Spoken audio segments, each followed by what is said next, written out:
Todavía estás muteado, Jesús. Ah, perdón, que le acabo de dar a grabar, que muchas gracias por tu discursito, pero que no se ha podido, lo siento, no se ha podido grabar. Bueno, quizá podamos grabar el de mañana, ahí puedes decir algo.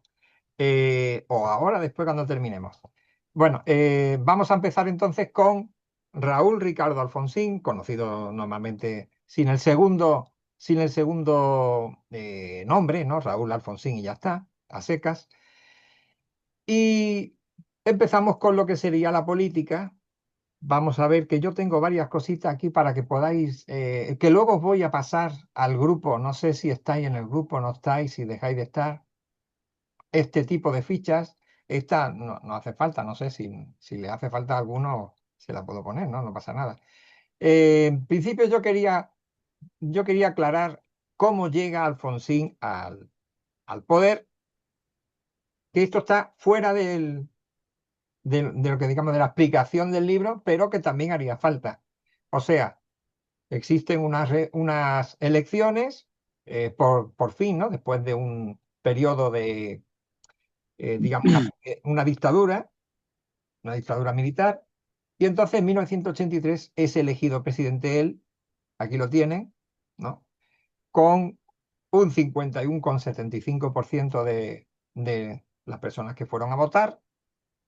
El segundo en cuestión era del Partido Justicialista, el señor Ítalo, ¿no? Con un 40%, y luego, bueno, este es el que más tenía después, y luego tiene otro uno y algo, o 2,0 y algo, y así, ¿no? Este sería el partido, ¿cómo se llamaba? El partido que no estaba conforme, es gracioso el nombre, pero sobre todo porque fue construido por Frondizi y por Allende también, ¿no? Son los dos. Bueno, era un partido inconformista, digamos, y que no quería que hubiese unión entre la Unión Cívica Radical, que justamente nace, o sea, viene de ahí más o menos, y el Partido Justicialista. No querían que nada que ver, tenía una cosa con la otra, entonces no podían. Entonces eran algo así como inconformistas. El partido en esta ocasión. Bueno, aquí tienen cómo explica más o menos el tema de Alfonsín, partido intransigente. Muchas gracias. Ese era. Un nombre muy divertido, ¿no? O sea, para mí me llamó mucho la atención cuando lo leí, cuando llegué, ¿no? Digo, bueno, madre mía, qué nombre más raro, ¿no? Bueno, en las elecciones presidenciales entonces es elegido este hombre como venciendo a este otro señor. Fue la primera derrota electoral del peronismo, que siempre se está diciendo que tal y cual. No, no, la primera fue esta, derrota sumaria, digamos, ¿no? ¿No estamos compartiendo pantalla? O sea, ¿pueden ustedes ver esto, no? O sea, ¿ven este fondo? Es que al compartir pantalla me elimino yo y me salgo ahí.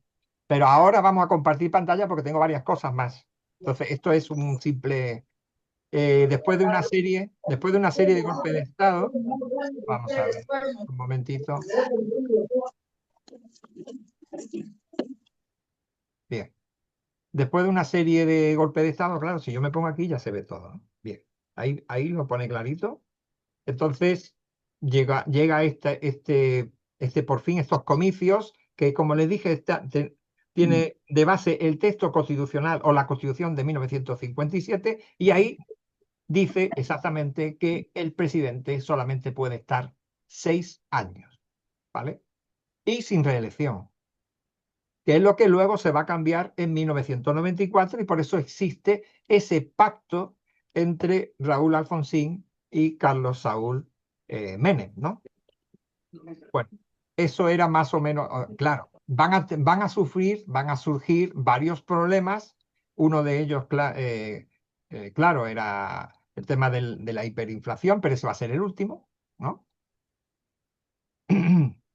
Y aquí les quiero poner otra más. Ahora, vamos a ver, otra imagen más. Elecciones.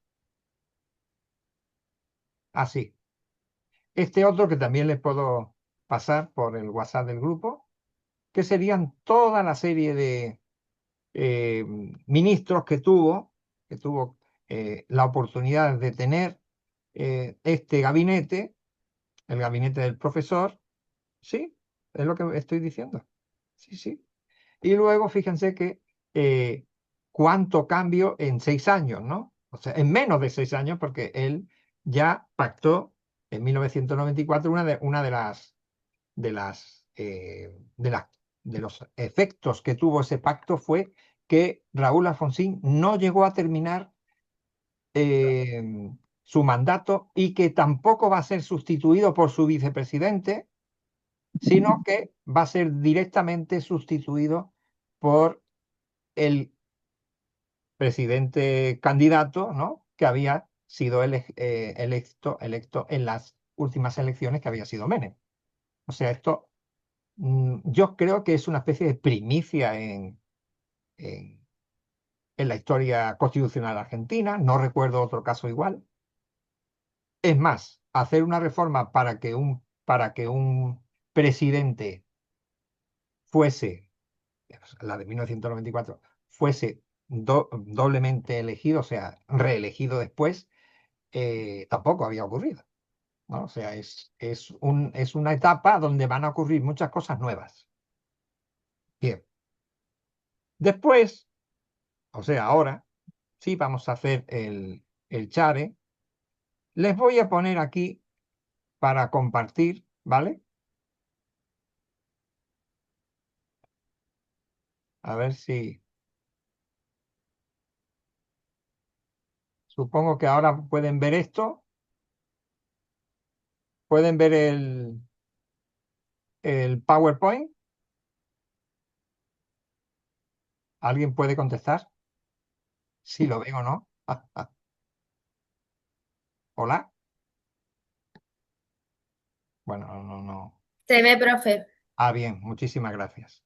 Bueno, esto es un pequeño PowerPoint sobre el gobierno de los casi 6 años de Alfonsín, ¿vale? Y está sacado de un libro del 2012, y ahí tiene su autor, Luis Alberto Romero, y donde vamos a empezar, ¿no? Hablando sobre los desafíos que tiene al inicio Raúl Alfonsín. Por un lado, políticos, ¿no? Tiene que ordenar eh, al- a la civilidad, ¿no? En torno al radicalismo y al Estado. O sea, o sea, no puede abandonar su manera de pensar, ¿no? Entonces, claro, él es de la UCR y por lo tanto tiene que, eh, o por lo menos se piensa que tiene que ir en consonancia con sus principios políticos, ¿no? Consolidar el orden democrático e institucional, que no era poco, porque habíamos salido aquí en Argentina, habían salido de un periodo bastante problemático, ¿no? Con el tema de los militares, y no solo eso, sino que acababan de terminar el año anterior una guerra contra nada más y nada menos que contra Gran Bretaña. O sea, tenían que intentar no solo consolidar democráticamente e institucionalmente, sino intentar apaciguar o aplacar los efectos tanto económicos como sociales de todo esto. El capital político en la civilidad, o sea, la sociedad que apoyaba este nuevo contexto histórico, social y político, es que más de la mitad de la población lo votó a él. Entonces, tenía esa responsabilidad. En las cámaras tenía mayoría en diputados y, como suele pasar algunas veces, la minoría en senadores. Por lo tanto, tenía una difícil cuestión, una difícil transición, porque él hizo la transición, ¿eh? Y entonces, bueno, cada vez que quería hacer algo, no le quedó otro remedio que hacer pactos. Va a ser un gobierno pactista, o lo último que le quedaba era arriesgarse y que en el Senado le dieran vuelco a todas sus pretensiones. Después también tenía que limitar el poder de los grupos corporativos. los sindicalismos, o sea, los sindicalistas eran muy fuertes aquí y ni que decir las Fuerzas Armadas que acababan de dar, digamos, paso a esta democracia nueva. Y por supuesto lograr una gobernabilidad, o sea, que todo el mundo estuviera cumpliendo con sus deberes, que hubiese derechos humanos, todo este tipo de cosas que implica un gobierno democrático. En cuanto a lo económico, afrontar las consecuencias de las políticas económicas de la última dictadura. O sea, ellos heredan una inflación, tienen una deuda externa que no para de crecer y para colmo, o sea, no puedes tener una deuda externa que crece y estar económicamente estancado.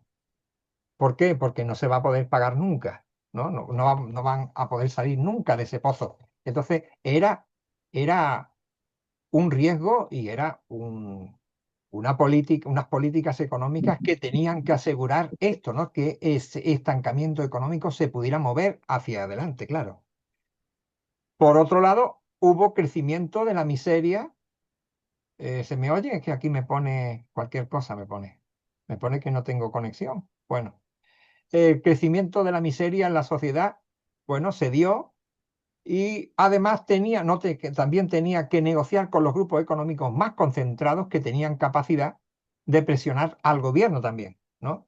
Entonces, bueno, por ese lado va a tener varios problemas. El social, o por lo menos el democrático, se solventó. Ya van a ustedes ver cómo. Vamos a ver si viene ahí algo. No recuerdo bien. Eh,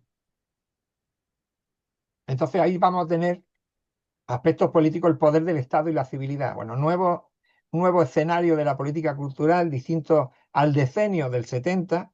Ya recordarán ustedes por qué, o sea, sabrán por qué, ¿no? Por el tema militar y por qué al inicio de los 70 estaba el gobierno, el segundo gobierno de Juan Domingo Perón, también, ¿no? Y de su última mujer. El proyecto alfonsinista va a convocar a la sociedad, pero la ciudadanía que debía sustentar ese proyecto de civismo democrático era la misma que había animado profundos conflictos de clase, de una espiral de violencia, hasta hacía pocos meses. O sea, ahí realmente mm, no fue fácil crear una estabilidad fundada en la paz. No fue fácil y además venían de un periodo, como ya dije, un periodo que eh, si, si bien, bueno, con el tema de la democracia uno piensa que puede llegar a, digamos, a ir hacia una tendencia, ¿no? Tipo pacífica, realmente lo que tiene es una parte de la sociedad con rencor hacia otra que, la verdad, estaban pidiendo que se mirara hacia adelante. Entonces, eso es difícil de compatibilizar, sobre todo por la parte de los militares y lo que había ocurrido antes y después de los militares, o sea, antes y durante de los militares, ¿no? La civilidad, entendida esta como la sociedad civil, perseguía la construcción de un Estado de Derecho con un gobierno radical que era el que habían votado, ¿no? Y bueno, tenían en principio un apoyo categórico, o sea, totalmente apoyados por estos, ¿no? Alfonsín entonces se va a apoyar en ellos, en intelectuales, en los denominados sectores progresistas, o sea, unos intelectuales de izquierda que también están medio reconvertidos, para modernizar estructuras estatales a través de políticas educativas, culturales, el propósito de desarraigar el autoritarismo de las estructuras estatales, ese también era fuerte. Heredan, ¿no? Es que eso era así, heredan las instituciones y hay todavía puestos militares. Y entonces, bueno, esto tiene que ir poco a poco dando paso a una sociedad civil, ¿no? El CONADEP, Profe, dígame, el PowerPoint no se proyecta, tipo, está ahí nomás. ¿qué significa? No, no entró. no se entró el PowerPoint, solamente se ve todos los que usted tiene, pero no está dentro del PowerPoint. ¿Ah, no? Vamos a ver. No. Vamos a ver porque increíble. Ah, vale. A ver ahora. Alguna vez se hace esto, estas cosas de que no sé por qué. ¿Y ahora? Sí, ahora sí se ve. Bueno, disculpen. No, es que no sé lo que... Aquí más o menos te dice que se puede ver y que no se puede ver, pero tampoco te... No sé si me ven a mí, si no me ven, tampoco sé nada de eso. Y entonces Alfonsín se va a apoyar entonces en esto, ¿no? Va a haber un renacimiento cultural que luego va, bueno, intelectual, ¿no? Nucleado por una revista Punto de Vista, en lugar del intelectual que va a sufrir, que recordarán que sufrió desapariciones, exilios durante el periodo anterior, pero eso no quita que tampoco, o sea, también hubo desapariciones y exilios en el periodo anterior al tema de los militares. O sea, fue una cosa no quita la otra, ¿no? Es contribuir, entonces, contribuir a reforzar el orden democrático. Se hace una fuerte autocrítica por su rol, ¿no? En los años 60, 70. Y bueno,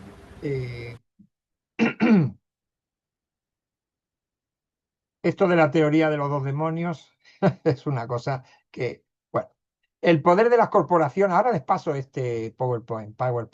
El poder de las corporaciones, que es una de los grandes problemas que tiene que hacer frente él, a Raúl Alfonsín.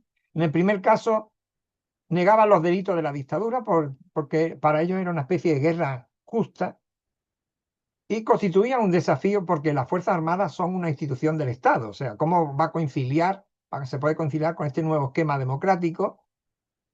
Y el tema de la dictadura el problema principal es este. Cuando entregan el poder, ¿quién les dice que al entregarlo, ¿no? Que esto también se estudia, lo van a estudiar ustedes en derecho penal también, y en otros más. Cuando una dictadura militar entrega el poder, necesita unas garantías para poder entregarlo, porque si no, duraría lo mismo que va a durar la vida de la persona que está en el poder. ¿Se entiende? Y quizá otro militar le herede a él y nunca entregarían el poder sin unas garantías. Si luego se firman esas garantías y se busca justicia, esto, lo otro, entiendo la parte de las víctimas, o sea, se entiende la parte de las víctimas, pero también se tiene que entender que lo que da es un ejemplo de que si hay una siguiente dictadura, no se van a entregar. O sea, es una posibilidad. Por eso digo que hay que tener siempre en cuenta los dos puntos de vista, quiero decir, ¿no? El juicio a la Junta que se hace en 1985, la posterior condena de los altos mandos. Eso va a generar tensiones, y la postura del gobierno va a ser castigar a estas cúpulas y aplicar un criterio de obediencia debida, ¿no? Con eso del punto de obediencia debida, y por lo tanto los cargos menores estaban cumpliendo órdenes de los grandes, ¿no? La resistencia de la civilidad, principalmente el movimiento de derechos humanos, es otro de los grandes problemas que va a tener ahí, ¿no? O sea, hasta cuánto se puede rozar, ¿no? Una cosa con la otra. Vamos a ver, tenemos los militares con un castigo a los grandes, a los otros no, y tenemos los derechos humanos con torturas que se han hecho por personas que no son de las cúpulas. Entonces, ahí hay una contradicción, ¿no? Por lo menos es algo contradictorio. La ley de punto final que sale después, ¿no? Al año siguiente, no tuvo apoyo de los sectores sociales al gobierno, pero sí se va a sancionar en las dos cámaras, es decir, hubo un apoyo político del peronismo, porque si no, no sale. Ya vieron ustedes que en el Senado no sacó mayoría. Entonces, el mismo peronismo apoya la ley de punto final. Después va a haber unos movimientos militares con la Semana Santa del año 87, acuartelamiento en Campo de Mayo, el levantamiento Cara Pintada, en Córdoba también hay una serie de movimientos. No era de carácter golpista, pero sí era crítico hacia los altos mandos militares y la justicia, ¿no? Y aquí es donde se va a notar el apoyo de la población que estaba cansada ya, ¿no? La población estaba cansada del tema militar, entonces un apoyo al gobierno y a la democracia, también a los partidos políticos, o sea, se hace el acta de compromiso democrático y por lo tanto ahí salió ya sí la ley de obediencia, se promete y sale la ley de obediencia debida y por esta razón tanto los unos como los otros, bueno, están un poco más contentos, ¿no? O sea, se arregla uno de los puntos. Bien, los límites de intento de subordinar esta corporación. Bueno, se le da un golpe duro a la civilidad. Alfonsín va a reaccionar de manera vacilante. Ahí como que no quiere tampoco, o sea, bien, es que tienen ese problema, ¿no? Vienen de una dictadura que no fue una dictadura blanda, ¿eh? No fue una dictadura donde la gente iba tranquila, tenía libertad y no sé qué, ¿no? O sea, realmente fue algo duro. Mucha gente salió exiliado, eh, mucha gente fue encarcelada. Alfonsín va a reaccionar entonces vacilante, va a aceptar la exigencia que le plantean, le promete a los sublevados medidas para limitar el alcance judicial, que era por lo cual se estaban sublevando, y días después va a presentar esta ley al Congreso que va a ser aprobada, ¿no? Pero la actitud de Alfonsín y las leyes de impunidad, denominadas así por el movimiento de derechos humanos, vean que solamente con el nombre ya se están diciendo que la civilidad está en desacuerdo con esto, leyes de impunidad, van a generar un profundo desánimo, la ilusión de que la movilización de la gente común y la voluntad general podían derrotar a los factores de poder, va a quedar ahí, bueno, ahí pone herida de muerte, pero ya saben ustedes. ¿Y qué va a ocurrir con las corporaciones sindicales?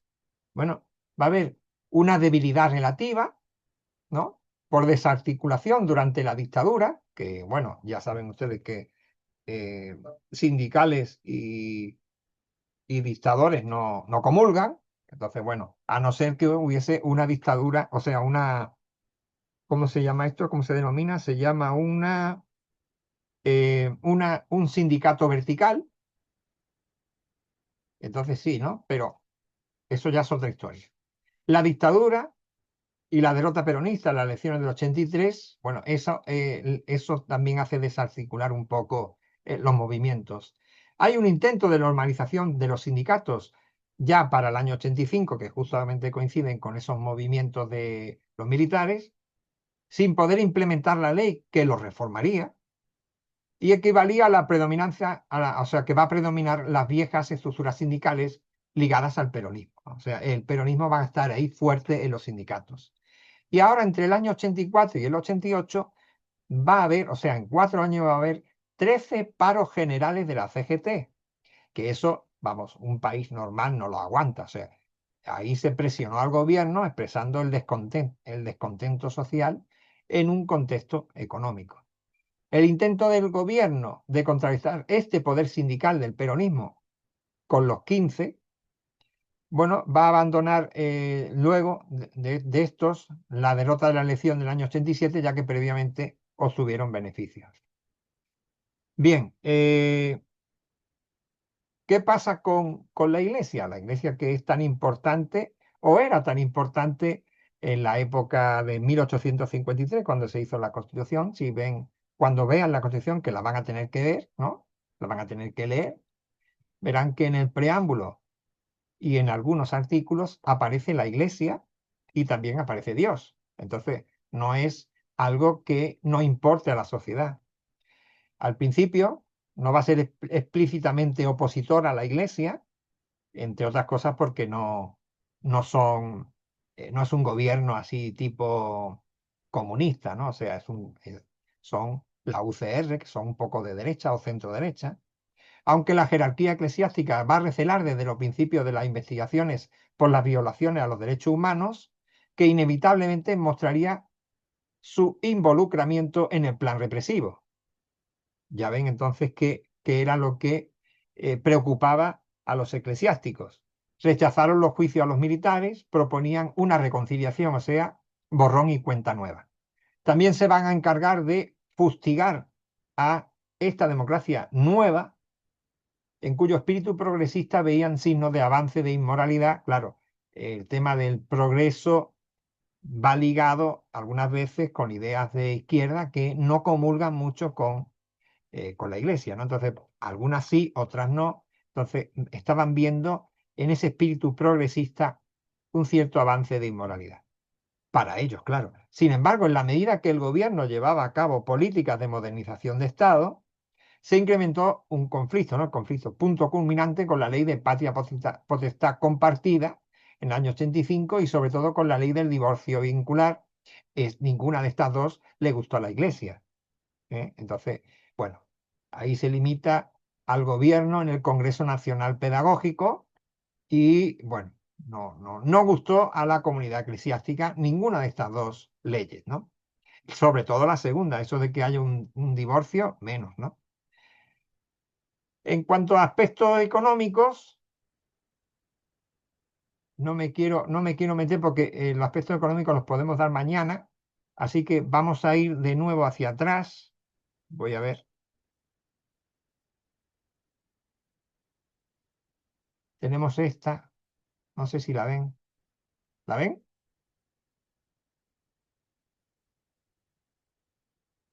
Esta es otra que es otra ficha que les tengo ahí preparada. Un resumencito de lo que hizo Raúl Alfonsín en cuanto a derechos humanos y justicia. Es más de lo mismo, pero para que ustedes tengan esta ficha ahí. Y le es más fácil a la hora de poder resumir un poco en la cabeza y fijar ideas, ¿no? Por el tema de que, bueno, está ordenado como derechos humanos y justicia, política económica, que después vamos a hablar, política exterior y reformas sociales y educativas. Y bueno, ahí tienen, sobre todo, fíjense, la ley del divorcio vincular, tienen incluso el Tratado de Paz y Amistad con Chile, el Plan Austral, o sea, está ahí más o menos. Profe, Hola, disculpe, ¿no se ve? no se ve. ¿No se ve? No, Bueno, ay, qué complicaciones, Dios mío. Algunas veces me pasa y otras no, o sea, yo no sé ya.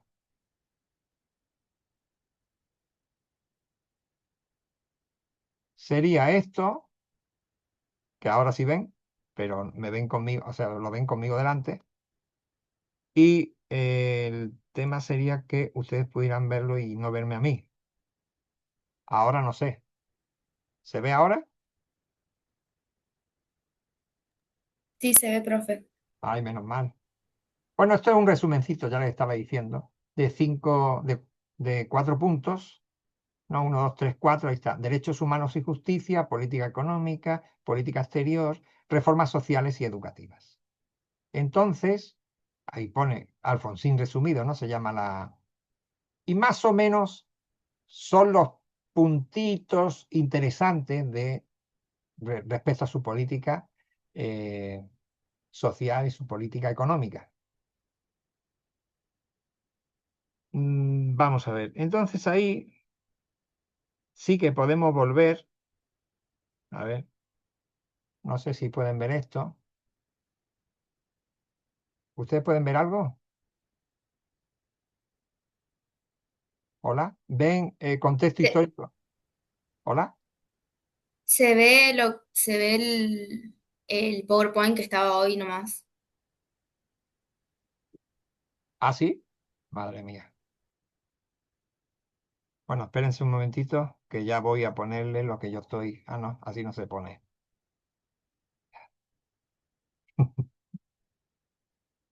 Ahora sí se va a poder ver. Esto es lo que tienen ustedes para leer. ¿Lo ven? ¿Ahora sí? Sí, se ve. Sí, profe. Ah, menos mal, menos mal. Bueno, ahí tienen un dibujo, el dibujo del profesor Mario Rapoport, profesor de la UBA. Historia económica, política social de la Argentina, desde Roca hasta el año 2003, pero claro, han cortado porque si no sería mucho, ¿no? Han empezado por el capítulo 8, donde van a tener ustedes ahí a estos dos políticos y presidentes de la República Argentina, que son Raúl Alfonsín y Carlos Saúl Menem. Bueno, y aquí ahora sí tenemos que dedicarnos a leer un poquito para ver los puntos importantes, ¿vale? Bueno, el 10 de diciembre, que normalmente es la fecha que se toma para el inicio de cualquier presidencia desde hace muchísimo, algunas veces ha cambiado, se ha puesto en abril, se ha puesto, pero eso dependió de otros aspectos históricos que nada tienen que ver. Realmente siempre o casi siempre ha sido 10 de diciembre o 12 de octubre. ¿Eh? Para que sepan ustedes. 12 de octubre, yo supongo que tomado por el tema porque es coincidente con el descubrimiento de América, ¿no? 1492. Bien, Raúl Alfonsín entonces asume la primera magistratura y la única magistratura que es de él, pero es la primera magistratura de la democracia, ¿no? De la nueva democracia. Luego de prestar juramento en la Asamblea Legislativa, este presidente, ¿no? En un mensaje dirigido a todos los legisladores, anuncia las pautas que iba a hacer, ¿no? Las gestiones que iba a hacer. Y en el tema de los derechos humanos se va a comprometer a derogar la ley de amnistía, ¿ve? O sea, ya empieza mal para los militares. Una ley de amnistía promulgada durante la dictadura, a juzgar a los culpables de la violación de derechos y a combatir los métodos violentos de derecha e izquierda, o sea, a los dos. Entonces, bien, por ese lado está bien, ¿no? Si había unos métodos violentos por las dos partes, bueno, pero el tema de la amnistía promulgada por la dictadura es lo que hace que luego haya el movimiento de cara pintadas y que el pueblo se eche a la calle porque no quieren más otra vez volver hacia atrás, ¿no? Con respecto al sindicalismo, va a proponer la existencia de un sindicato único por actividad y el quite de la personería jurídica a las agrupaciones sindicales que hicieran política partidaria. Bueno, en cuanto a la universidad, aseguró el retorno al gobierno tripartito y se compromete a la eliminación de las listas negras en el terreno cultural. Bueno, eso está bien también, o sea, no podían seguir con unas listas negras. Hubo listas negras culturales que yo sepa desde el año 1940 y algo en adelante. Listas negras por cada gobierno. ¿Mm? No sé si conocerán a la célebre, bueno, para mí es célebre, la célebre actriz Lamarque, Libertad Lamarque, no sé si la conocen, si la llegaron a conocer. Ella tuvo que irse a buscar trabajo, o sea, no la echaron, pero no le daban trabajo. Se tuvo que ir a trabajar a México y en México fue internacional, conocida en España, en fin, ese tipo de cosas. O sea, terreno cultural había listas negras desde los años 40 por lo menos. En el campo militar va a proponer el reemplazo de la doctrina de la seguridad nacional, que se subordinen las Fuerzas Armadas al poder civil y la reducción del número de conscriptos. Conscriptos son soldados, o sea, que haya menos soldados en el ejército. En el ámbito de la política exterior va a anticipar el desarrollo de una estrategia independiente, la solución pacífica de los conflictos, la profundización de las relaciones con los países de Latinoamérica o América Latina, que en realidad seguramente se querría decir Iberoamérica. Y al finalizar su mensaje, Alfonsín efectuó un dramático llamado a la reflexión acerca de la necesidad de garantizar la vigencia de la democracia, o sea, estamos en lo mismo, y a evitar el fracaso de la nueva experiencia que se iniciaba, que no volvieran los militares. Entonces, aquí en esto está diciendo sobre el papel lo que él quiere hacer. Vamos a ver, ustedes ya lo habrán leído, si lo consigue o no, si consigue una parte, si puede conseguirlo, si puede lograr terminar su mandato, en fin, todo ese tipo de cosas que ustedes ya saben porque ya leyeron. La designación de los primeros ministros que va a, digamos, a nombrar, ¿no? Responde a esos compromisos del nuevo presidente. Va a buscar primero la unión de su partido, va a incorporar a figuras que provienen de cualquier parte del radicalismo, o sea, sin sin fallas, sin divisiones. Esa es una de las partes. Los ministros del Interior van a ser, bueno, del Interior va a ser Trócoli, de Educación va a ser Alconada Aramburu, seguramente familia de Aramburu, ¿no? del pasado, ¿no? Un político del pasado. El de Obras y Servicios Públicos va a ser Carranza. Todos estos van a provenir de un radicalismo balvinista histórico. 4 ministros van a acompañar a Alfonsín desde la creación del Movimiento de Renovación y Cambio. Y este va a ser, ¿no? Porque creo que pone ahí.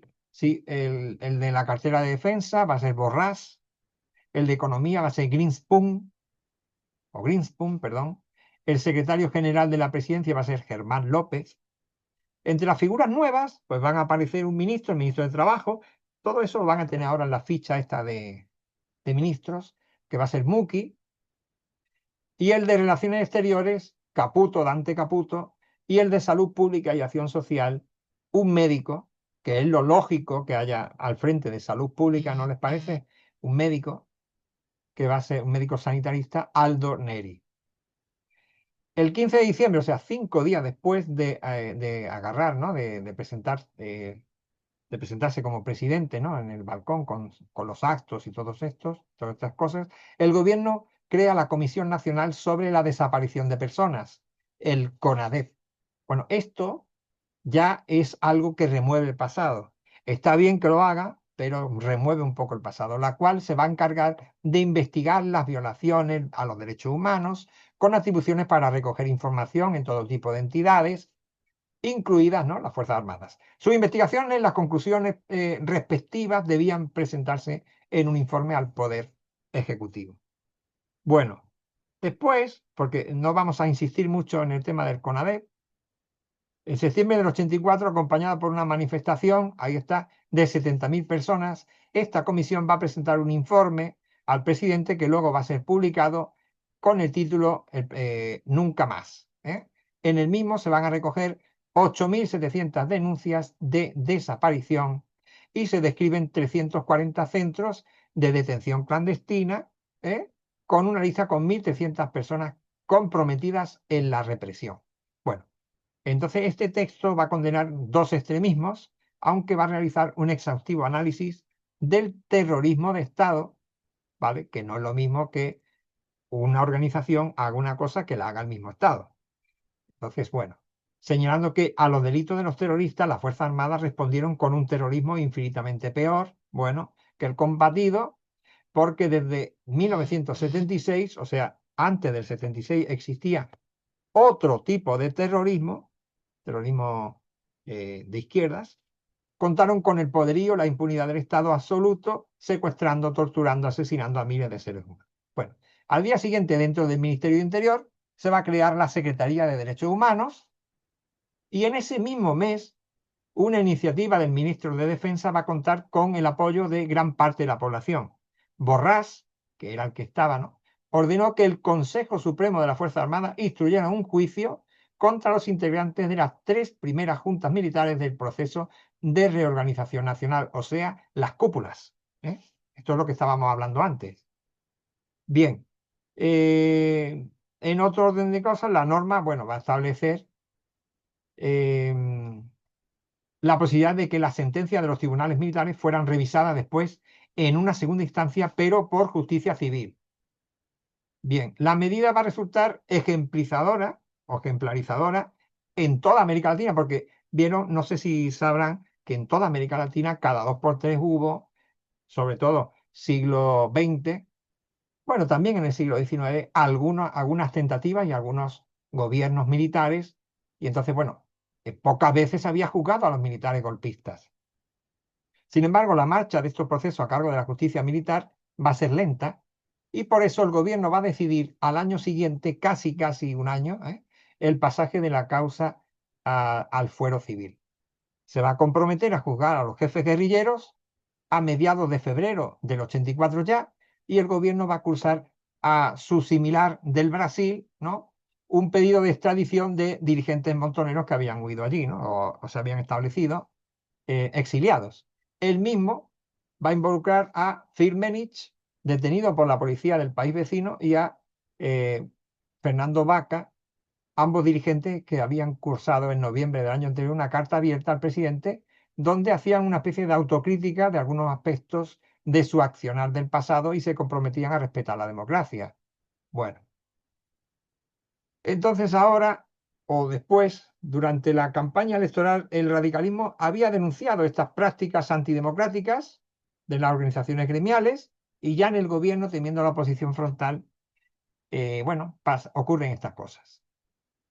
Después se va a complicar, porque vean ustedes aquí que el frente sindical no va a tardar en aparecer para complicar las cosas. El estancamiento de la política de concertación entre la fuerza empresaria y el trabajo, promovida por el gobierno, y el aumento del costo de vida van a imponer a la CGT a realizar el primer paro general en la gestión de Alfonsín. O sea, apenas sube al poder, no llega un año y ya tiene el primer paro general, ¿no? 3 de septiembre, en reclamo de mejoras salariales, reactivación de la producción. La huelga va a afectar principalmente al cinturón industrial del Gran Buenos Aires e incluso el nuevo ministro de Trabajo. O sea, ya hay un nuevo ministro de Trabajo, fíjense, estamos hablando del 83-84, Casella, va a otorgar a la medida un sentido político partidario. Por anticipación del presidente, esta cuestión, también va a haber la cuestión del Beagle, que se van a causar por carriles pacíficos, ya saben ustedes, con el tema de Chile, ¿no?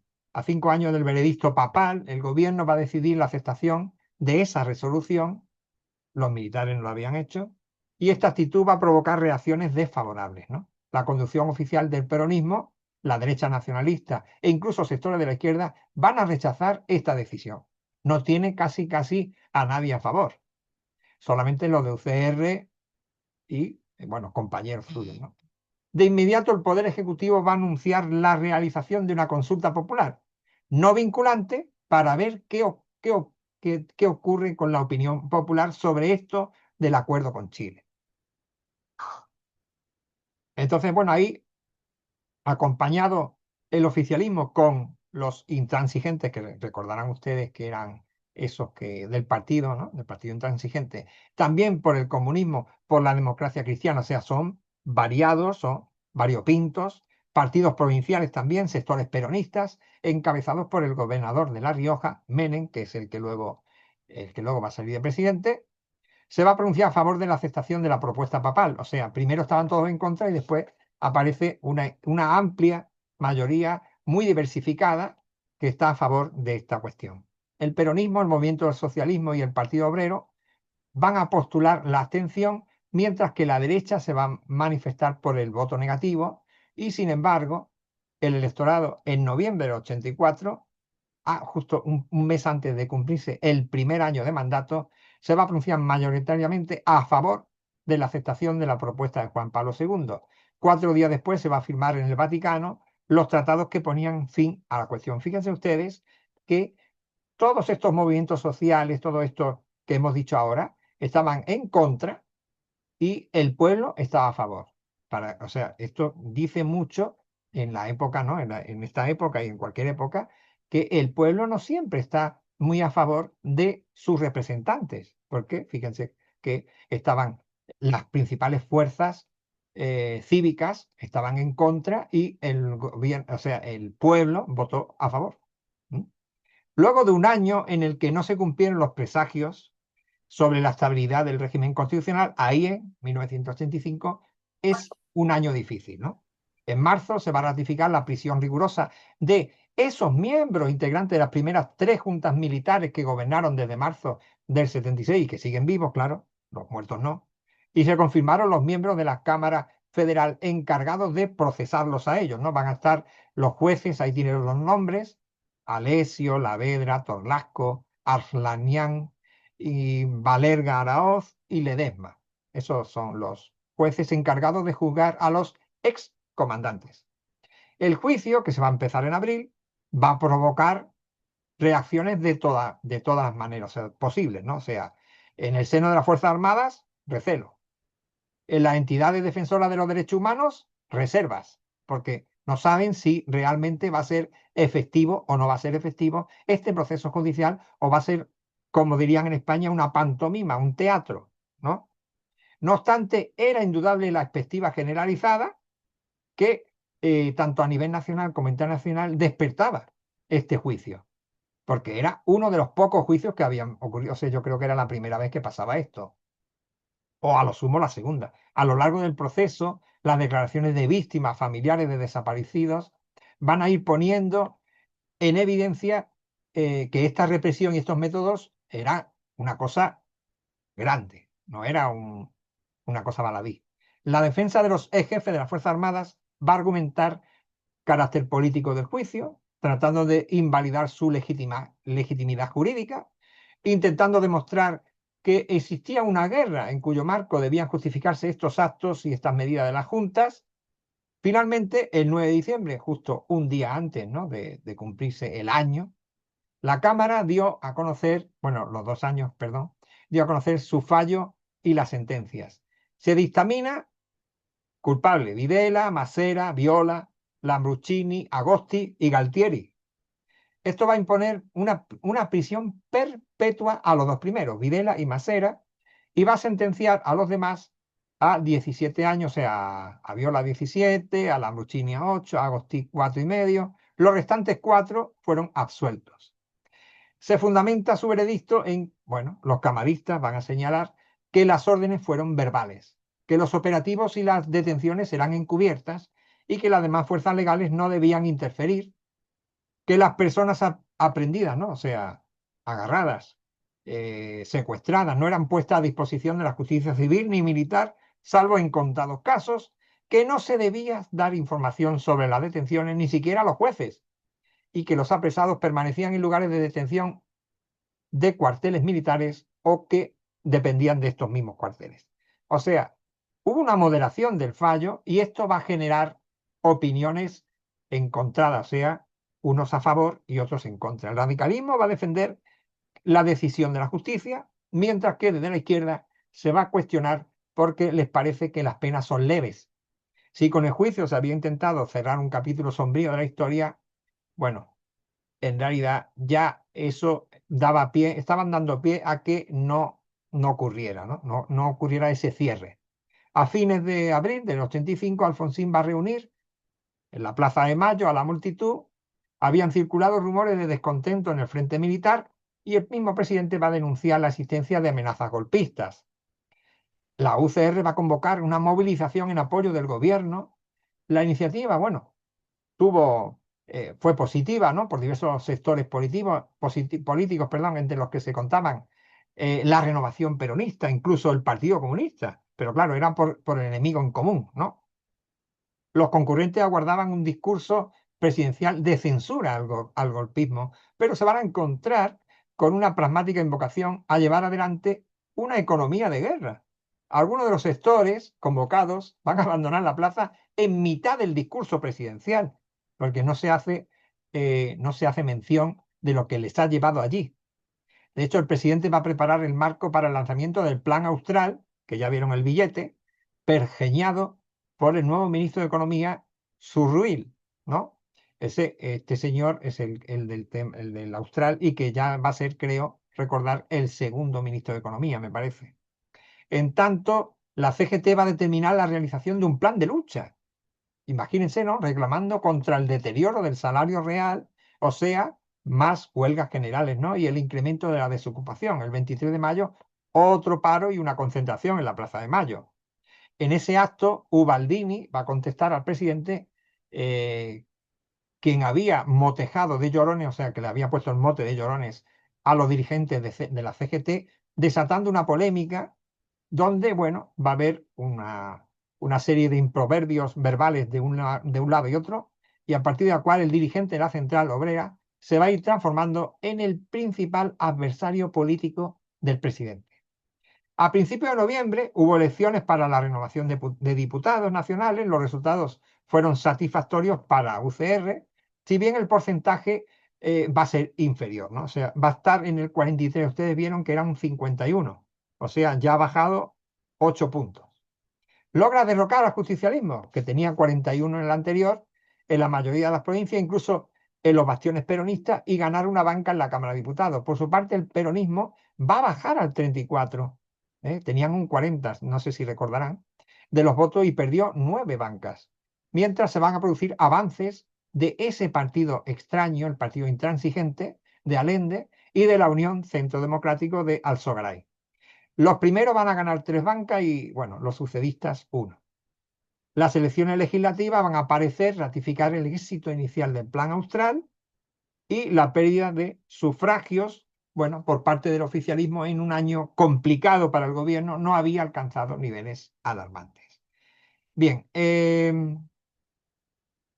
quisiera yo también, porque esto ya habla sobre ese tipo de cosas. Durante el año 86, nuevas iniciativas para juzgar a los militares comprometidos en la representación durante la dictadura van a generar otro descontento en los cuadros de las Fuerzas Armadas. Alfonsín va a intentar remediarlo, ¿no?, presentando un proyecto al Congreso que fija un plazo de 70 días para incoar, ¿no?, o sea, abrir expedientes, nuevas acusaciones contra quienes habían participado en la represión ilegal. O sea, pasado ese plazo, transcurrido ese plazo, ya no habría nada que decir sobre los que no se habían presentado.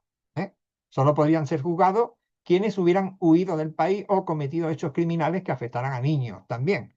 El proyecto fue cuestionado por el peronismo renovador, pero también por los intransigentes, por la democracia cristiana. O sea, la propia bancada oficialista también se va a dividir, los que le siguen a él, ante la iniciativa de este gobierno. Finalmente, el proyecto va a convalidar en ambas cámaras, Congreso, o sea, los diputados y Senado, se va a conocer esa ley nueva por ley del punto final. O sea, con esto ya termina todo, es lo que están diciendo, ¿no? En los primeros meses del año 87 se van a multiplicar los procesos tratando de adelantarse al vencimiento del plazo establecido por la ley.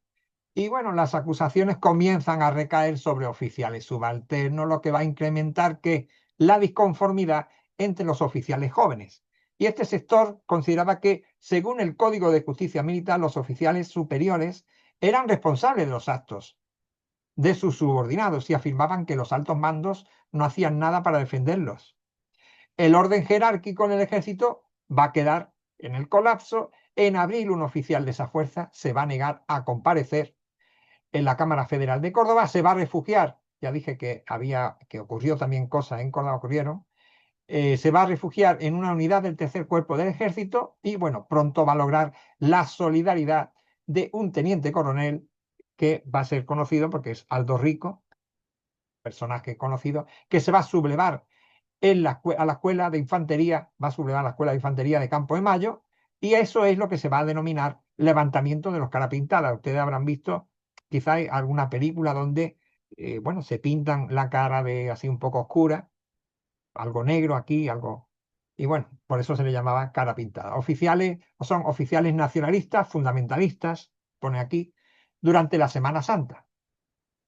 Aldo Rico, va a negar que sea golpista esta intención, sino que están en desacuerdo, digamos, con sus superiores a que fueran a desalojarlo, y pidió una solución política al problema de estos juicios contra los militares que no eran de la alta cúpula, ¿no? Y el desplazamiento del generalato ligado al proceso de reorganización nacional, que es como se denominó esa etapa de los años 70 donde estuvieron los militares gobernando. Proceso de reorganización nacional.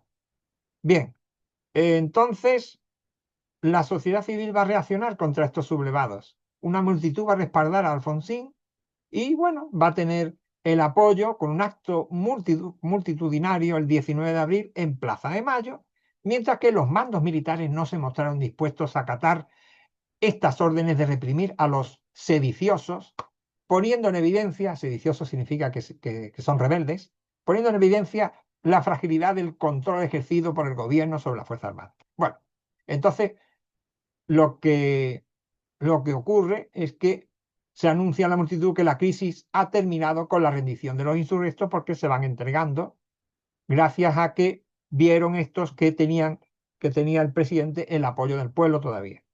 Lo que va a parecer un triunfo de la democracia se va a transformar también en una concesión hacia los uniformados al final, buscando restaurar la disciplina, el orden jerárquico en el seno del ejército. Bueno, el presidente va a aceptar la renuncia de su jefe de Estado Mayor, el pase a retiro de 14 generales y por esa parte va a solicitar también al Congreso que se apruebe la ley de obediencia debida. Claro, y ahí lo que se va es a amnistiar a oficiales con grado inferior al de coronel, que tendrían que ser muchísimos, por los delitos cometidos durante esa lucha contra la subversión que ocurrió en los años 70, principio de los 80. La credibilidad del presidente entonces va a quedar dañada porque eso no era lo que esperaba ni el público ni las organizaciones con tendencia de izquierda, como serían, por ejemplo, el peronismo o el Partido Comunista, o los sindicatos.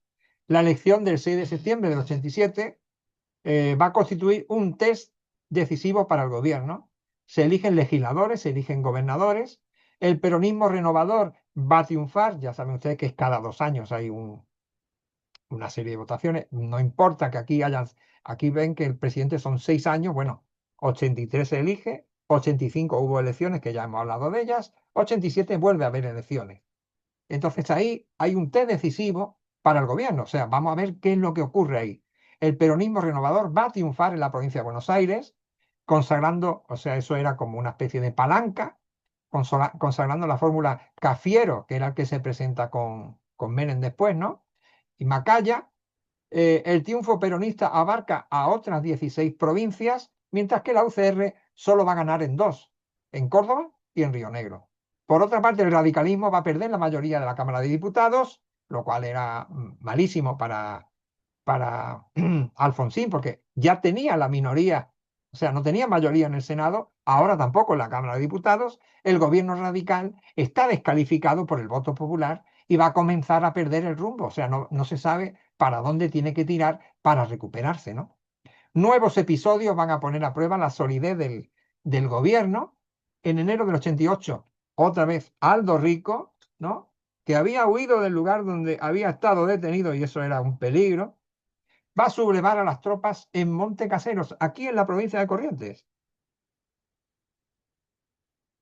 Vale, este movimiento va a ser más pequeño, pero no deja de ser una amenaza. Este jefe de los caras pintadas reclamaba reivindicación de los militares y en este caso, tras un breve enfrentamiento, o sea, va a haber enfrentamiento con las tropas leales enviadas por el nuevo jefe del Estado Mayor, que era Caribi, se subleva, o sea, la sublevación va a ser sofocada y el jefe va a ser encarcelado.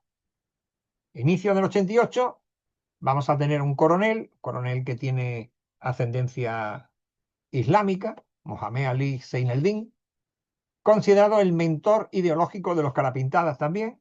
Va a provocar otro amotinamiento en la Escuela de Infantería de Campo de Mayo. La revuelta se va a desplazar después a la provincia de Buenos Aires y bueno, él reclamaba una amplia amnistía, va a plantear la necesidad de hacer mejoras presupuestarias, supongo que con el tema del ejército, y va a desconocer la autoridad de Caribi, que era precisamente el jefe del Estado Mayor, ¿no?, del ejército. Los sublevados, cercados por las fuerzas leales del gobierno, van a deponer las armas y su actitud, van a ser detenidos. Una vez más, el episodio tiene un ambiguo desenlace, ¿no? El general Caribi, encargado de reducir a los rebeldes, va a pasar a retiro y va a ser reemplazado por el general Gasino. En el año 88, bueno, ahí se acentúa el derrumbe del gobierno, mientras se definen las fórmulas por las elecciones presidenciales del año siguiente. La situación económica se va deteriorando, de la cual vamos a hablar mañana, y la inflación parecía descontrolada. O sea, ya vieron que, o sea, llegar incluso o inclusive a asaltar supermercados, ya me dirán ustedes, ¿no? No es una cosa ínfima. Los reclamos de la CGT, las medidas de fuerza y sus medidas de fuerza se multiplican. Recuerden que 13 paros generales, los ajustes económicos previstos por ese nuevo plan primavera del que vamos a hablar mañana, lanzado en agosto del 88, van a fracasar y se va a acelerar el proceso inflacionario. O sea, no fueron mejores los augurios del siguiente año y en febrero ya se va a producir el estallido de esa hiperinflación y el mercado cambiario se vuelve incontrolable. El presidente va a confesar la economía me explotó, ¿no? Me explotó en las manos. El ministro Surril tuvo que renunciar, sus reemplazantes, Pugliese y Rodríguez, si ustedes ven, Rodríguez duró un mes, creo, 2 meses, Pugliese un poco más, tampoco atinaron a paliar cómo solventar esta crisis, ¿no? Un episodio de violencia política va a contribuir a ya darle el remate a esta situación. El 23 de enero, un grupo de extrema izquierda va a agarrar el casino de oficiales del regimiento de La Tablada en Buenos Aires y, bueno, fuerzas regulares, la policía provincial, van a intentar reprimir a estos sediciosos tras varias horas de combate y va a haber varias decenas de muertos. Fíjense que estamos ya en 1989. ¿Cuánto ha pasado del inicio de la democracia? Y aquí volvemos a lo mismo. O sea, tenemos militares pegando tiros, matando gente civil. El 14 de mayo del 89 se van a realizar las elecciones presidenciales porque, como ya dije, no le queda más remedio. O sea, tenemos una hiperinflación y todo le indica a Alfonsín que no puede seguir gobernando. Entonces, adelanta las elecciones. Se presentan 8 fórmulas en todos los distritos y, bueno, ahí van a tener ustedes UCR con Ángelos Casella. Bueno, ahí lo pone claramente, ¿no? Tenemos la Confederación Federalista Independiente, tenemos el Frejupo, que va a ser Menem y Duhalde, que tienen ahí en la ficha, ahora les paso la ficha del justicialismo, Alzogaray y Natale, que son centristas, ¿no? La Alianza del Centro, Vicente y Zamora, que son de Izquierda Unida, Estevez y Bravo de la Unidad Socialista, Amman y Méndez del Frente Humanista Verde y Altamira y Flores, Partido Obrero. O sea, fíjense ustedes, estos de Frente Humanista Verde se adelantaron mucho a otros partidos en Europa. Qué extraño, pero está bien. El candidato justicialista Menem va a triunfar ampliamente y no va a conseguir un 51, pero sí va a conseguir un 49% de los votos, que es bastante, contra el 37 del candidato radical, o sea, había bajado otros puntos más, ¿no? El 7% de Alzogaray. Y bueno, Menem había desarrollado su campaña electoral con el tono propio de un pastor religioso, ¿no? Afirmando, síganme, no los voy a defraudar, les voy a dar un salariazo, ¿no? Un salario nuevo, grande, un salariazo, voy a realizar una revolución productiva. Ángelos había prometido, pese a la distancia que quería poner ante el gobierno, ¿no? No pudo evitar agravar la situación económica y social y, bueno, va a perjudicar sus posibilidades electorales. Claro. Y a fines de mayo, el cuadro social va a registrar otros episodios de gravedad que ya es el colmo, ¿no? El Gran Buenos Aires, particularmente en San Miguel, ahí se va a producir una ola de saqueo a supermercados, de los que ya estuvimos hablando, almacenes, pequeños comercios, imagínense los pequeños comercios, esas familias pequeñas de poca amplitud de poder tener acaparamiento y fíjense, asaltados también los pequeños comercios. La situación se reprodujo también en el Gran Rosario, donde muchos pobladores humildes debieron armarse en defensa de sus pertenencias contra vecinos de barrio más necesitados. El gobierno debió declarar estado de sitio por un mes y la represión cobró más de una decena de muertos. Estado de sitio significa que, dependiendo de la hora, uno no puede salir de casa, por ejemplo, por la noche no tiene que haber nadie en la calle, ese tipo de cosas. Es como vivir prácticamente en una dictadura, pero es algo que se puede permitir en una democracia cuando hay un asunto de gravedad. Aún faltaban varios meses para la entrega del mando presidencial y, bueno, las autoridades electas no estaban dispuestas a cooperar para aliviar la crisis económica tampoco, y ni la social, para no pagar los costos políticos de manera anticipada. Entonces Alfonsín va a decidir el 12 de junio precipitar su abandono del cargo y va a presentar la renuncia. Y ahí se acordó por el mandatario electo que asumiría al mes siguiente. De esta manera, el periodo presidencial, que debía prolongarse hasta el 10 de diciembre, bueno, se acorta bastante. Ahí ya habla sobre el movimiento obrero. A ver, un momentito. Y los partidos políticos, las organizaciones, un momentito. Bueno, voy a cortar un momento aquí porque tengo otra ficha. No sé si alguien me preguntó algo. Ahora leeré porque cuando estoy con esto no puedo ver esa parte de las preguntas porque no me deja. No te deja. Esta ficha que tengo aquí de la economía que está sacada de ahí, ya sé que mañana vamos a hablar de la economía, no se ve muy bien.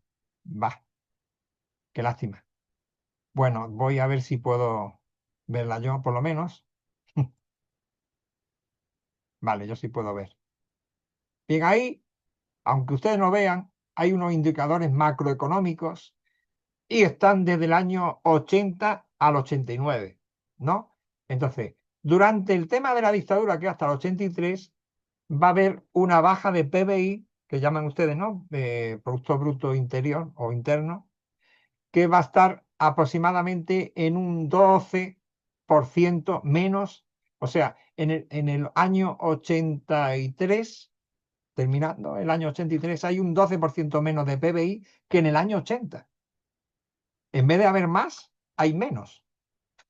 ¿Y qué ocurre en este tramo del 83 al 89? Bueno, en el año 83 y en el año 84 hay un 2, y algo de crecimiento de PBI. Eso significa que es un buen crecimiento, no es mucho, pero es suficiente como para creación de empleo, ¿no? La creación de empleo es a partir de 1 y algo, por lo tanto 2,6, 2,2 es bastante como para poder haber crecimiento de empleo. Y luego en 1985 prácticamente baja eso que había crecido. Luego vuelve a subir un poquito más en el año 86. En el año 87 se queda en el 1,8, o sea, ahí se queda en el sitio casi prácticamente para poder crear empleo, pero no para tirar cohetes, como se podría decir.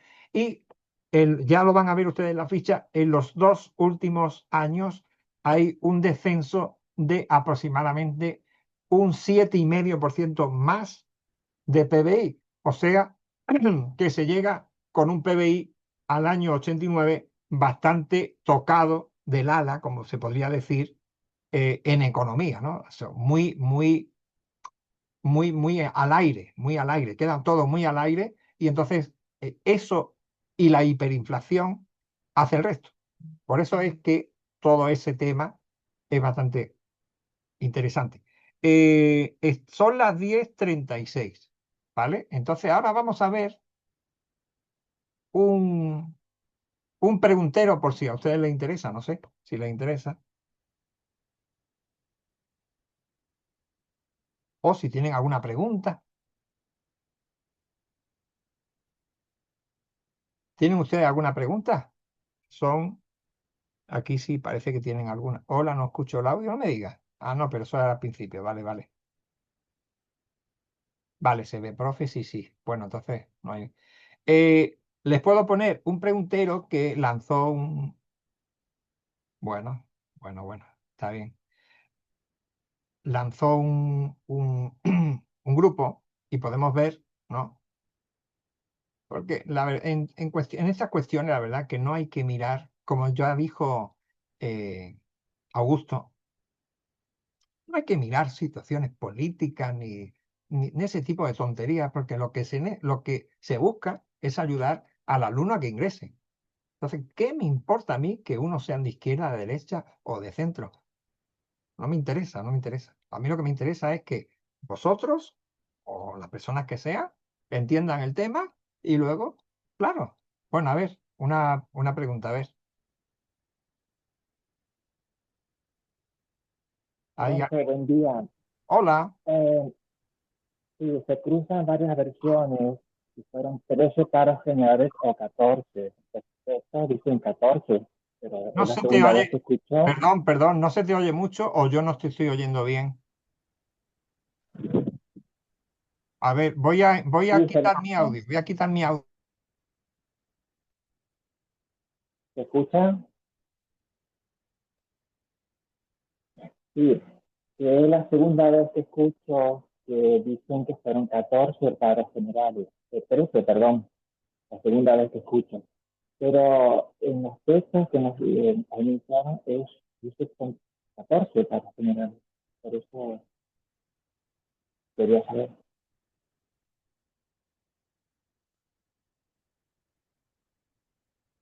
Yo solo te estoy oyendo un número, pero no sé Lo que qué es lo que quieren. Lo que pregunta la compañera es que dice que esta es la segunda vez que escucha que son 13 paros generales, pero que en el material que nos entregaron a nosotros dice que son 14 paros generales en el gobierno de Alfonsín. Bueno, Quiere saber cuál es el número, digamos, correcto. bien, está bien, está bien. Yo lo he leído de lo que le han enviado a ustedes. Estábamos ahí leyéndolo. O sea, yo lo he leído de esto, mire. A ver.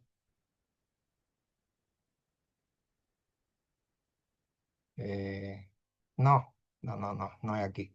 Perdón. Estos chares. ¿Dónde está? Aquí. Esto, a ver dónde. Bien, esto se mueve aquí. ¿Qué pone aquí? Esto, ¿ustedes ven esto? ¿Hola? Sí, se ve. Bueno, esto es de la facultad, no es mío. Contexto histórico y económico, economía política de la democracia argentina. Y aquí hemos estado leyendo, ahora estaría bueno saber dónde hicieron eso de los 13, pero yo lo he leído de aquí. No me lo he inventado yo, o sea, no sé. Ustedes lo han leído de aquí también, ¿no? Conmigo. Estaba leyendo esto con ustedes. Bueno, entonces, para el compañero, a ver, por ahí podemos encontrar, voy a ver si puedo encontrarlo fácil. Va a ser difícil porque...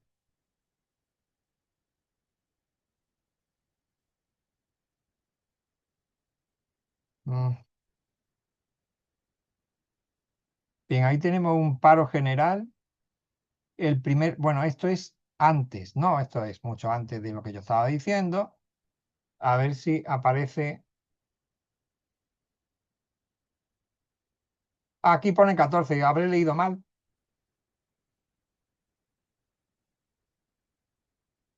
A ver. Ah, bien, bien, bien. Ya sé lo que pasa. ¿Y en algún otro sitio le dijeron que eran 14 o 13? Porque aquí estoy viendo, claro, pues no sé dónde he leído entonces lo de los 13.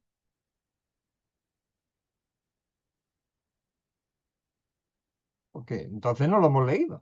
O he leído yo y no me acuerdo. ¿Dónde he leído eso? A ver, un momentito y vamos a salir de la duda.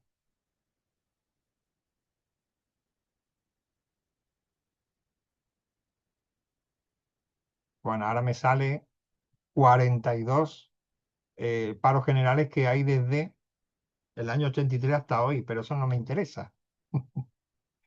A ver,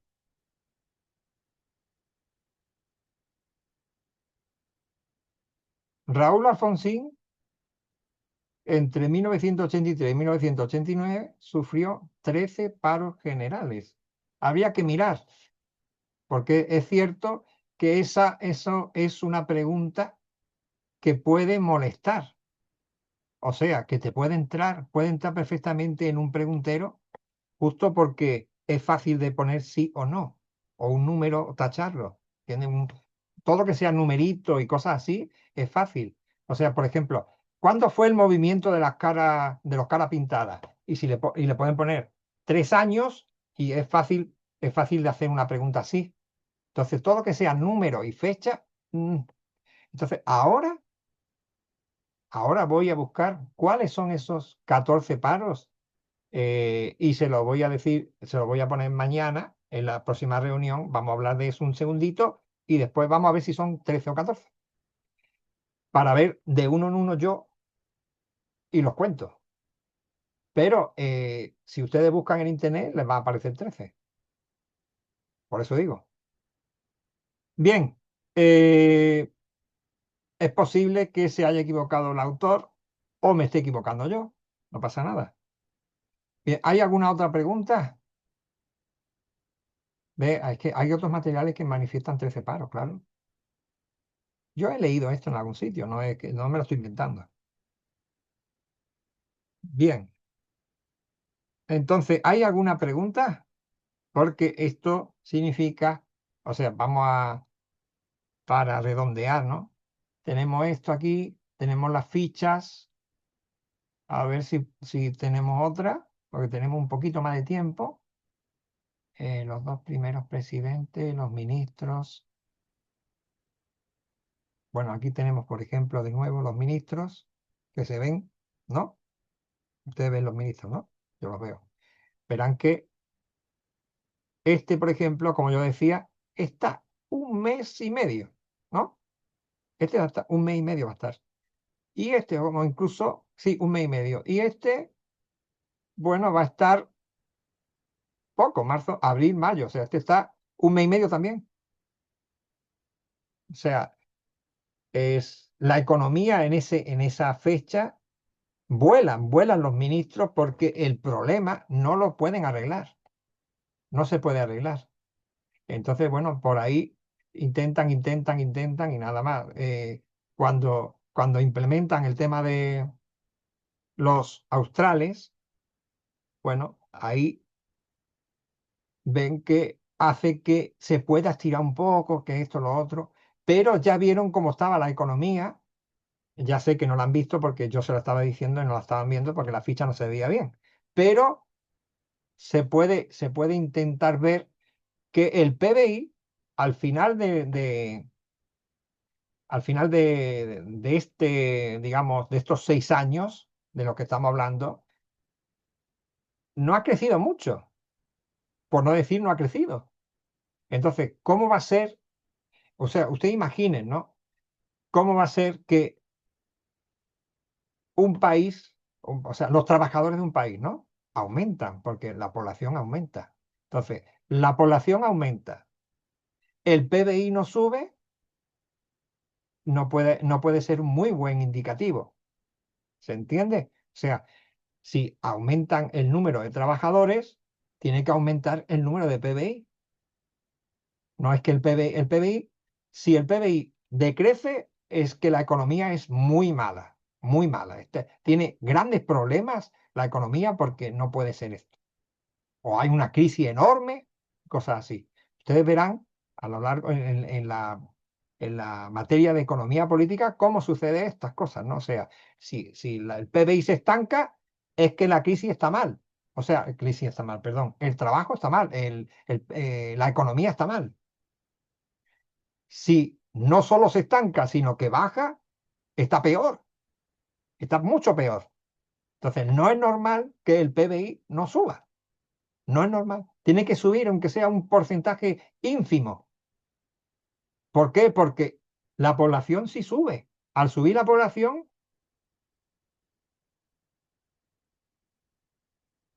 a ver, no entiendo. Jorge, a ver. Necesito el chat. Ahí está. Autor que se refiere a Jorge Sigal en su obra La historia de los paros generales menciona específicamente los 14. Ah, bien. Bien. Bueno, entonces son 14. Ya está. Muchas gracias. Katia Marcela. Mira, tiene Ferreira, es como se llaman las dos hijas de mi mujer, se llaman Ferreira. Bien. Entonces, no, por ahí son familias suyas. Si usted es de aquí, de Corrientes. Bueno, entonces vamos a cortar aquí. ¿Eh? Si no tienen ninguna pregunta. Y por ahí, no sé, a lo mejor da tiempo a mirar algo, pero prefiero mirarlo mejor mañana. Ya terminamos la economía y miramos el preguntero completo de Alfonsín. Y así, porque va a haber economía y lo otro, y la política y tal, ¿no? Si tienen alguna pregunta sobre lo que viene después, que es movimiento obrero, y no me acuerdo qué, exactamente. Espérense un poquito. Movimiento obrero, después del movimiento obrero, ¿qué hay? ¿Recuerdan lo que hay después de... no, esto no es. No, no, nada que ver. A ver si lo consigo.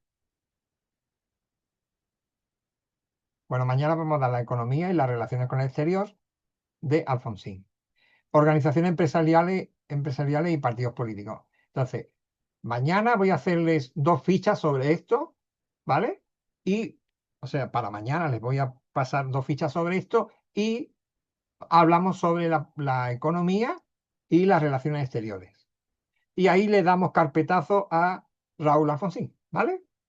Bueno, entonces, si no hay más preguntas, sí, es un tema interesante, sí, pero casi todos los años hay este tipo de cosas, ¿me entienden? Y no, lo que tendrían que hacer es repetirlo, pero no nunca repiten, o sea, pueden hablar sobre, no sé, la vuelta a la democracia, ¿no? O la dictadura hasta, no sé, cuando yo entré en esta facultad, pusieron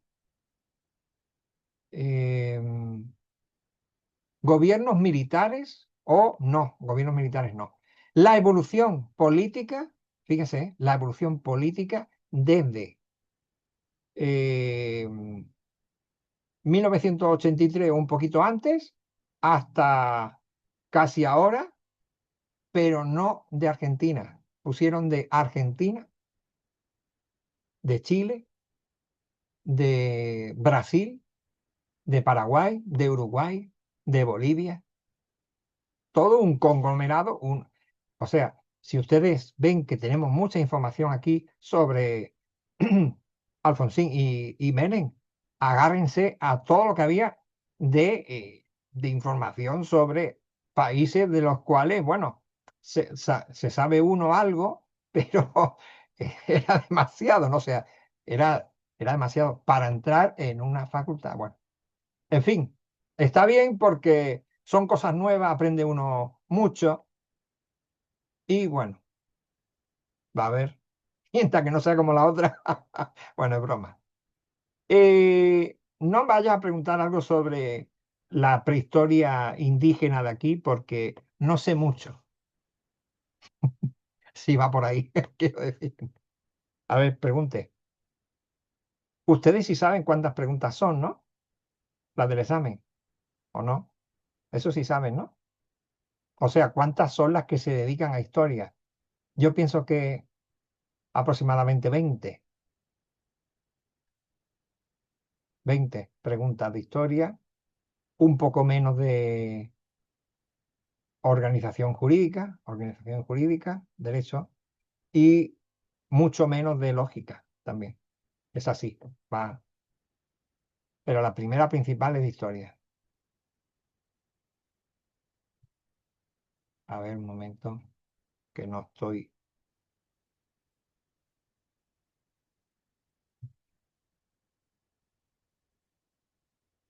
Lápiz. Voy a anotar la pregunta porque no la estoy.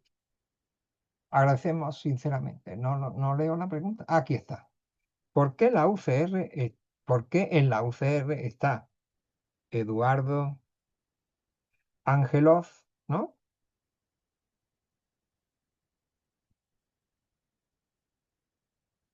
Y en la Confederación Independiente también. Bueno, a riesgo de caer en algo que podría ser inverosímil, yo le diría que UCR, cuando está Angelov, o sea, no está al mismo tiempo, no puede estar al mismo tiempo. Entonces, una de dos, o son 2 cosas distintas, o una puede incluirse en la otra. ¿Se entiende? Entonces, bueno, vamos a ver ahora esta pregunta que es interesante, ¿vale? Se presenta en las 8 fórmulas esa pregunta. ¿Qué significará en las 8 fórmulas? Eso sí que no lo entiendo. ¿Qué tiene que ver eso? Se presenta en las 8 fórmulas esa pregunta. Un momentito. Vamos a ver.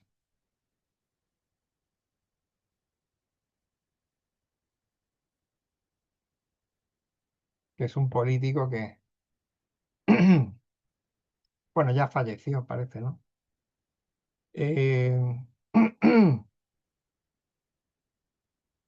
No sé exactamente, él fue candidato a presidente, ¿no? Por la UCR en 1989. O sea, 1988, 89, por ahí, fue candidato por la UCR.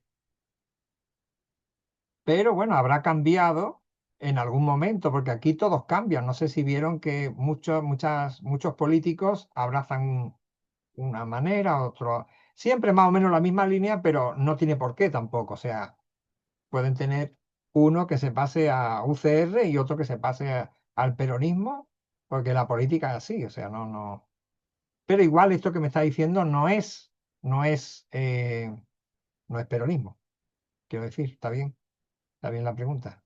Bueno, le voy a contestar mañana con lo que me tenía que leer. Ah, no, ya contestó la chica, que eran 14, pero igual 14 paros de la CGT.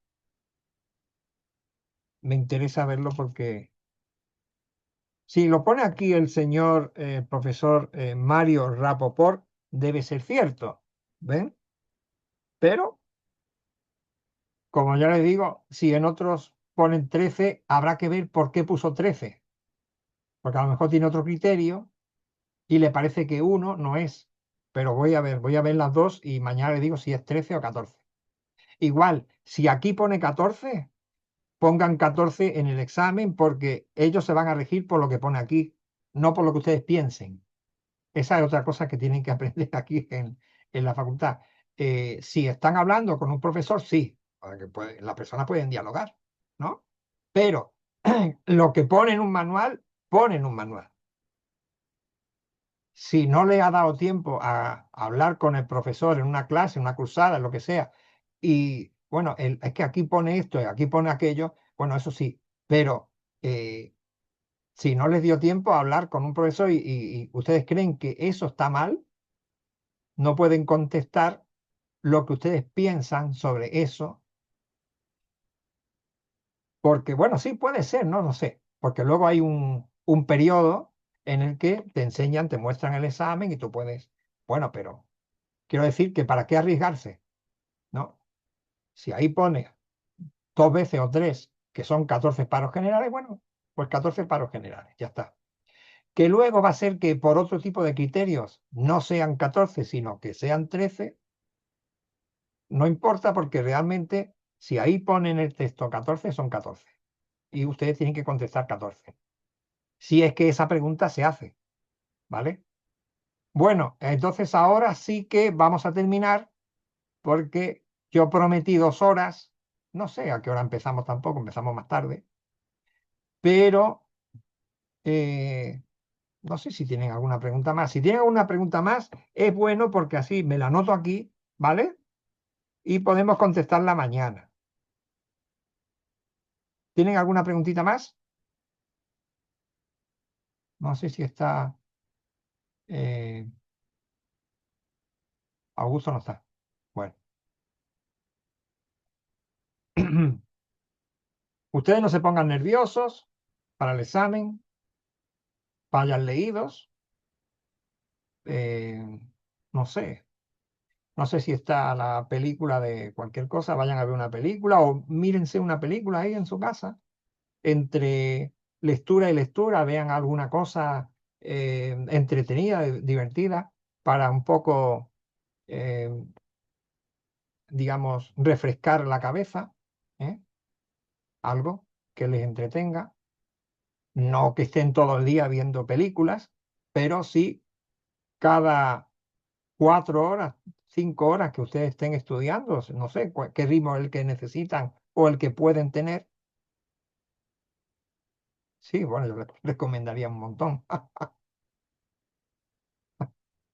Puedo recomendar un montón, pero quieren para despejarse o algo que tenga que ver.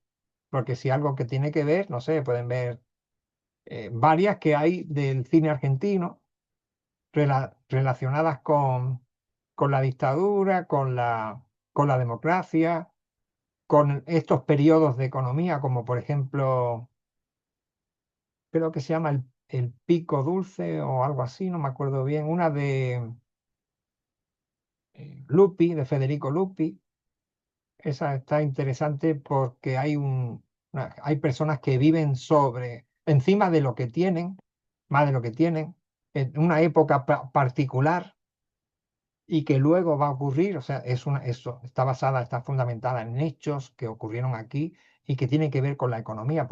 Entonces va a hablar sobre eh, ese periodo en el que, ay, mira, no pasa nada, no pasa nada, se saca esto del banco, esto, lo otro, no pasa nada, estamos todo bien, y luego resulta que de un día para el otro cierran todos los bancos, o por lo menos la mayoría, y es un problema.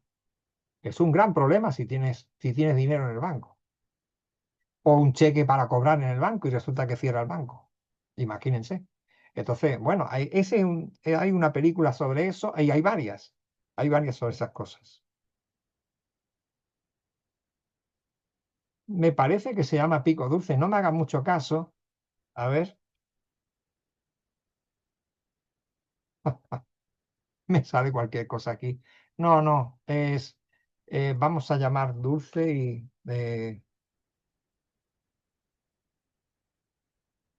Plata Dulce, claro, ya decía yo. Pico Dulce aquí me aparece un caramelo, no sé qué es eso. No lo conozco. Eh, Plata Dulce, es una buena película, creo que está en YouTube. Véanla, véanla y a eso les va a recordar más o menos cómo es la economía en algún momento de la historia argentina y qué ocurre con esas personas, cómo se aprovechan de otros, en fin. Está bien, es interesante, es interesante. Mañana ya vengo con varias en la cabeza y les recomiendo, si quieren. Bueno, entonces ahora sí que les voy a contar. Bueno, no pasa nada. Espero verlos mañana y ya está. No pasa nada. Si ustedes son de alguna tendencia política, no me interesa, no me importa, porque yo estoy aquí para ayudarlos y que ustedes puedan aprobar. Si aprueban, mejor. Ya está. No me interesa si son de una cosa o de otra, no me importa. Si les votan luego a ellos, a los chicos de UPL o votan a... No me importa. Pues aquí estamos para ayudar. Bien. Entonces, bueno, muchas gracias por lo que me toca. Para mañana, la ficha que yo les prometí, que no me estoy acordando ahora de qué, pero ya le voy a dar vuelta a ver. ¿Alguien se acuerda de qué era la ficha? No. Ah, no. Luego veo el vídeo grabado. Ya está. Muy bien. Estupendo. Entonces, ahora sí, vamos a cortar, a no ser que alguien me ayude por aquí. ¿Que está escribiendo alguien? Vamos a esperar antes de cortar. No se extrañen que de vez en cuando sale una mano mía así, porque no sé qué pasa con el teclado que de vez en cuando hago yo así y yo no soy el que está preguntando nada. Es que esto sale solo, yo no sé cómo hacer esto para que se pare de vez en cuando. Hay alguien escribiendo, me parece, no sé. ¿Hay alguien escribiendo? Me da la sensación esa. No hace falta, no hace falta, sí. Yo voy a intentar hacer un preguntero o copiar un preguntero de otra agrupación, ya les digo que no me importa. O directamente la vemos y ya está, ¿vale? No pasa nada. A lo mejor ya están hechos y todo, pero es para remachar las ideas, hacer preguntas paralelas, que eso también viene bien, porque así uno se despeja y ve exactamente qué es lo que es. Bueno, ahora sí, vamos a cortar, ¿eh? Ya saben que sí, es cierto. Este es un espacio abierto que UPL ha decidido eh, brindarles, ¿no? Y bueno, yo soy un voluntario, igual que los otros profesores, doctores, que han decidido echarle una mano a todos ustedes. En fin, ahora sí, vamos a cortar. Nos vemos mañana.